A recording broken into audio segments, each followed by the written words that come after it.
जिल्हा परिषद माजी शिक्षण समिती सभापती अमरीश गाडगे यांची भेट झाली बँकेमध्ये आणि जो युतीबाबतची जी घटना घडली त्याची सविस्तरपणानं मी त्याच्याशी चर्चा केली, त्यांना माहिती दिली आणि मला वाटते त्याचं समाधान झालं असेल आणि मी संजय बाबा गाडगे आणि समीर गाडगे यापुढे तिघेही आम्ही एकत्र येऊन या तालुक्याचा जिल्ह्याच्या राजकारण करणार आहोत। आम्ही संजय मंडलिकांना यातून काही बाहेर काढलेलं नाही।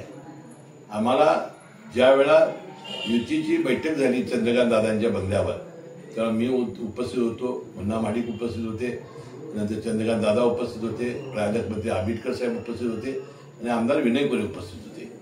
त्यावेळेला मला आंबेडकर साहेबांनी विचारलं की तुम्ही तिघं मिळून युती तिन्ही पक्ष मिळून करा।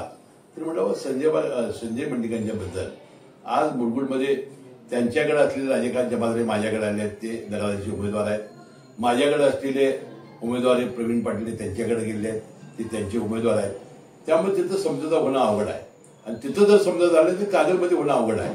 त्यामुळे नगरपालिकेमध्ये आमचा समझोता होणं हे अशक्य आहे असं मी त्याच वेळा सांगितलं होतं। परंतु ज्या पद्धतीनं ते अस्वस्थ झालेले आहेत, आम्ही तिघं एकत्र आल्यामुळे त्यांनी घाबरून जाण्याची आवश्यकता नाही।